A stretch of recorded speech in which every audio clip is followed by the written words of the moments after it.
I'm gonna tell you a story, but the first thing you gotta understand is time doesn't march the way you think it does. You can call me Oracle, because I'm the one talking to you. Welcome to call. I'm gonna be pretty quick on this one, but I'm gonna talk about a couple things. So a couple things that actual spiritual terms found in a game. Yeah, spiritual Krita stuff. Because if you're familiar, I've referenced a couple of times Krita or games that have, Sita magic in it. One of them being Mage, the Awakening, and Mage, the Ascension. I actually did a whole video about like the two of them being related, like, or me being able to figure out a plot line that actually relates the two of them. But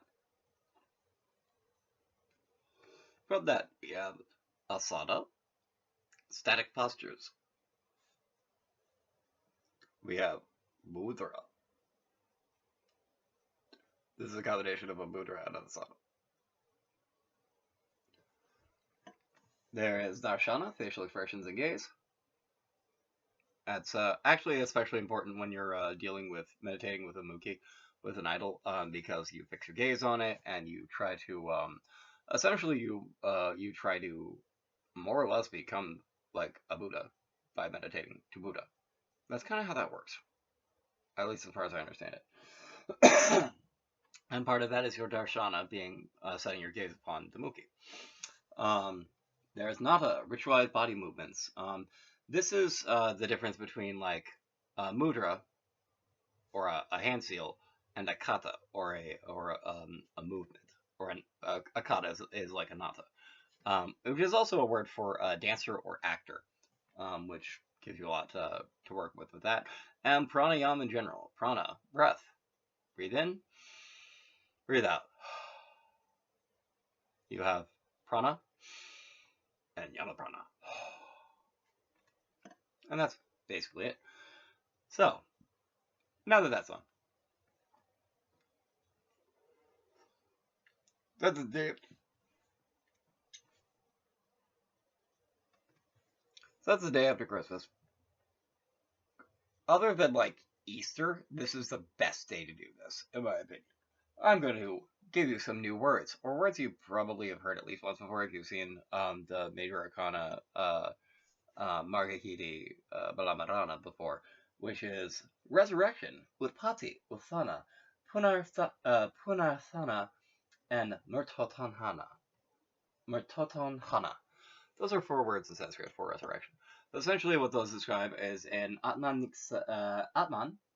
Niskarthavatara, or a soul returning to the incarnation. Ta-da! Actually, in this case, I think I chose the soul restoring the incarnation, because that's essentially what a resurrection is, like, more or less. Wouldn't that be cool? We haven't had one of those since Jesus. That would be pretty cool. You want to give me your bhakti? I'll use it for resurrection. That'd be pretty cool. That would require me to figure out how to do it. But I mean, like, I have Atman Niskarthavatara. That's the place to start, I guess. Anyway, give me your bhakti. I'm sure, like, we can agree upon some people who probably shouldn't have died. Maybe we can. Oh, yeah. I kind of unilaterally decided to Saint Betty White, because she's precious to all of us. I think actually, like, there's a lot of people that would just be like, "You did that?" Yes. Like, I barely know about Betty White, but like the little I know is that she's actually one of the most nicest people ever, and I'm kind of sad she died. So, rip Saint Betty White. All right. I'm gonna move on from now. Drive safe. Drive safely, everyone. In the name of Saint Expedite, and Saint Betty White. Have a good one.